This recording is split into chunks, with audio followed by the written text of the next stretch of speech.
According to a source, here's the quote, Prince William plans to flex his muscles and wipe his wayward brother Prince Harry and his power-hungry wife Meghan from the history books, it says. There are growing calls to strip Harry and Meghan of their royal titles. The New York Post is reporting that locals in the UK say enough is enough, especially after Prince Harry's disastrous BBC interview which aired. But it's hardly a secret that the palace has already conducted secret meetings with members of the government to discuss putting the plan into action. A royal storm is brewing, and Prince Harry might be about to lose the one thing he's held onto the tightest, his title. That's right, the House of Lords, Britain's highest legislative chamber, has officially launched a petition to strip him of the Duke of Sussex title. This isn't just headline drama or media speculation. It's real, it's official, and according to reports, Harry is furious. You just wait until Prince William is king. I think he's going to put his handsome foot down and he is going to rock Meghan Markle's world. Meghan Markle is going to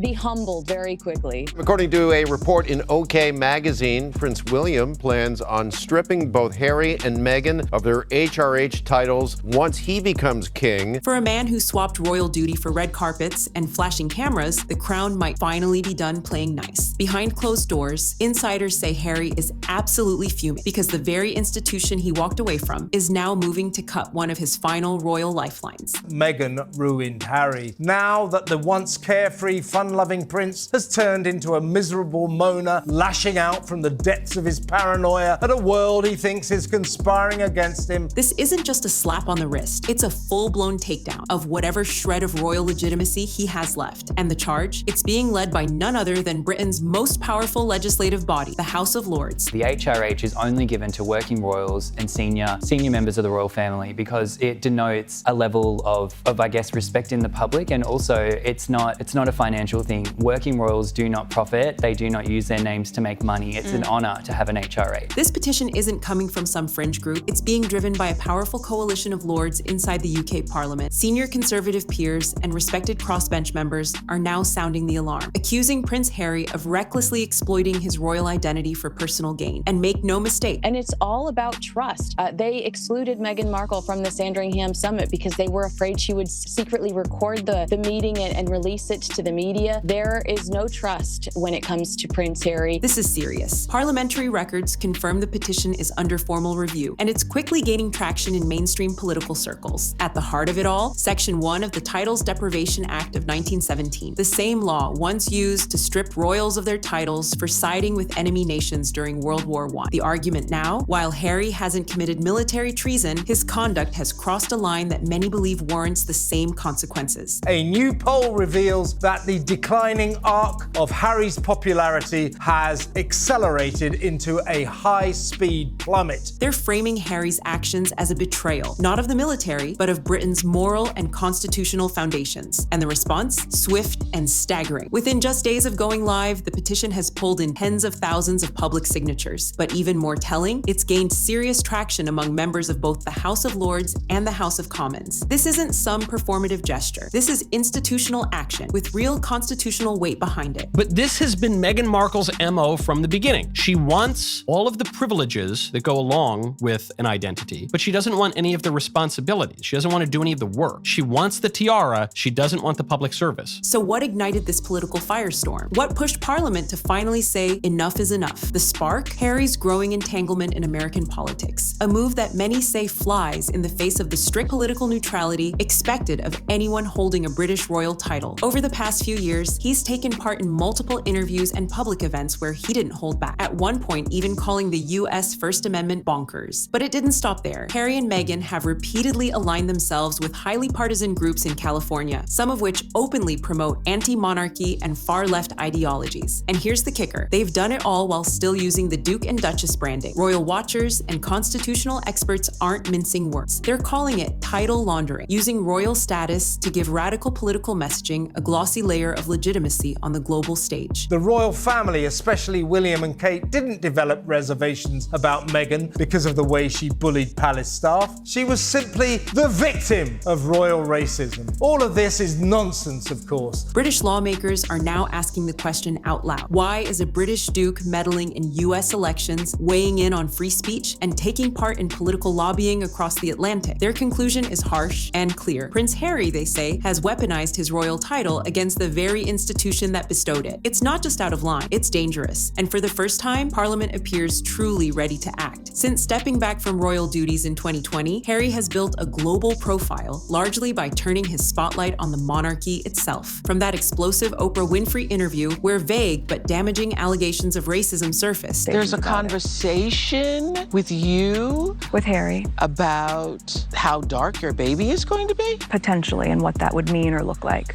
My wife is not visibly black, but that's who she is. The way that they speak about her and the way they treat her is incredibly relatable to everybody else of colour. Meghan has always been a mad, keen player of the victim card. The nasty Brits who took against her because of the colour of her skin. The social media lynch mob who are so unconscionably cruel to her. The journalist haters who keep writing about what a bully she is. All the negative media coverage she gets has nothing to do with her. To a string of public appearances painting his royal ties in the worst light, he's turned personal grievances into an international spectacle. Then came the Netflix docuseries Harry and Meghan, another global megaphone used to air the royal family's dirty laundry. And it didn't stop there. In his ghost-written memoir, Spare, Harry took aim at nearly everyone. His father, his brother, Queen Camilla, even the legacy of the late Queen Elizabeth II wasn't off limits. You and your brother both directly asked your dad not to marry Camilla. Yes. Why? We didn't think it was necessary.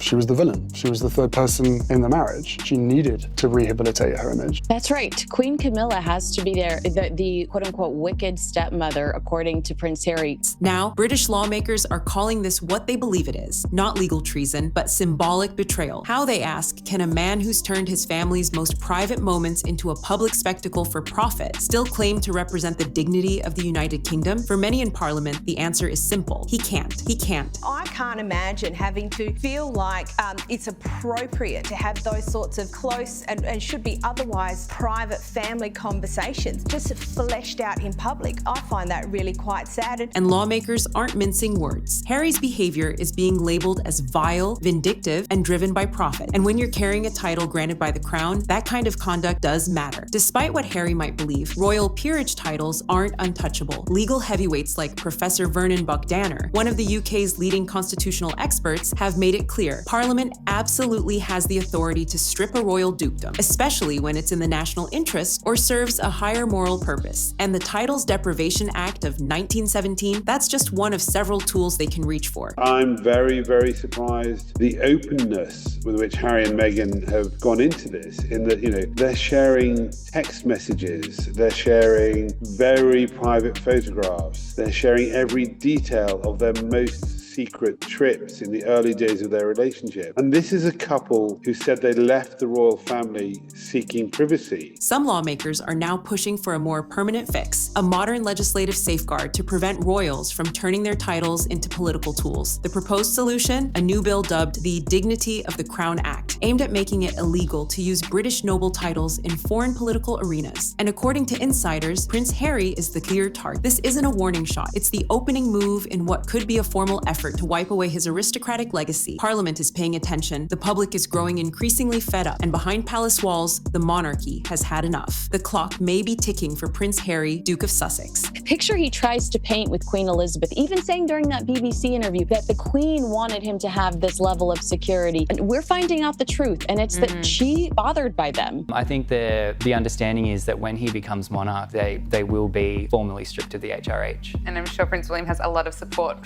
for that from the public. The man once adored as the People's Prince might soon be reduced to nothing more than a cautionary tale in royal scandal history. If Prince Harry thought the British public would rally behind, he seriously miscalculated. Recent polls from YouGov and the Daily Mail reveal a brutal shift in public sentiment. A staggering 62% of Brits now believe Harry should be stripped of his Duke of Sussex title, and it gets worse. Among conservatives and older voters, typically the monarchy's strongest supporters, that number rockets past 70%. But here's the real shocker. Even Labour voters, who usually lean more sympathetic to Republican views, think Harry's taken things too far. And a recent poll by The Express found that 97% of those surveyed believe that King Charles should strip Harry of his royal title. Public opinion hasn't just shifted, it's crumbled. Prince Harry is no longer seen as the relatable royal who walked behind Diana's coffin. Now, he's widely viewed as a self-exiled millionaire cashing in on his grievances while taking shots at the very institution he walked away from. In a GB News Street interview, a pensioner from Sussex didn't hold back. He doesn't represent us anymore, he represents himself. Take the title back. He's no dupe to me. Even in Sussex, the very region his title is supposed to honor, residents are turning their backs. It's the UK's right to then say and follow the rules that they have, that you're not special, you don't get extra just because. And he constantly is living this life of demanding extra because he's Prince Harry. Bro, when you left the royal family, you became some random dude,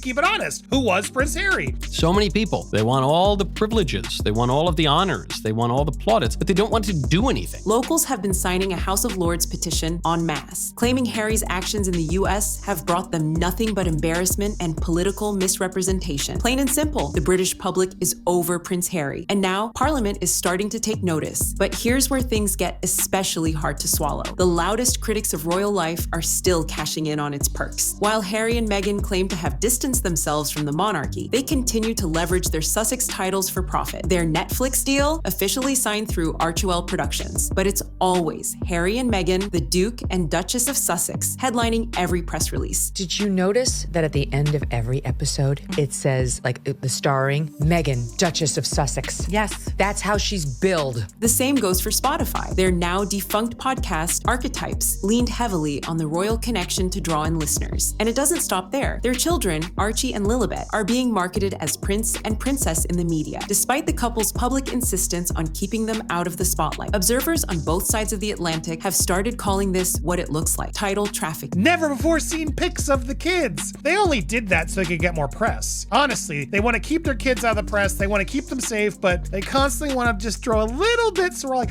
ooh, a rare peek at their kids. Using inherited prestige as a brand while acting in ways completely detached from the values that title is meant to uphold, it's a contradiction that's hard to ignore. Constitutional scholar Philip Murphy summed it up bluntly in The Times. No other British noble has ever weaponized their title so shamelessly for Hollywood fame and political hot takes. This isn't public service, it's PR. In Britain, titles are meant to represent duty, tradition, and responsibility, not book deals, tabloid drama, and headline-chasing docuseries. But to many, Harry has become the symbol of everything a noble shouldn't be: an absentee duke raking in millions from a crown he supposedly walked away from. I'm sure they will tomorrow. I don't have to change anything about myself. I don't need to work. I'm just going to keep doing all the things that I'm doing that have failed, and I'm not going to take any responsibility. I'm not going to suggest that maybe that might be my fault. No. It'll just all change tomorrow. If Harry were just a regular private citizen, his public complaints and political commentary might be dismissed as personal opinions. But the problem is, he's not acting as a private citizen. He's doing all of this while still clinging to the title of Duke of Sussex. And that makes it more than just a family feud. It's a full-blown constitutional and reputational issue for the UK. Buckingham Palace has stayed completely silent, and in royal circles, that silence speaks volumes. Behind the scenes, though, insiders say King Charles is well aware of the growing petition to strip Harry of his titles. He's monitoring the situation carefully. Legally, he can act. Through letters patent, the same formal mechanism Queen Elizabeth used to remove Prince Andrew's military honors and royal patronages. And this follows in the past practice. Prince Andrew, when he stepped away from royal life after scandal,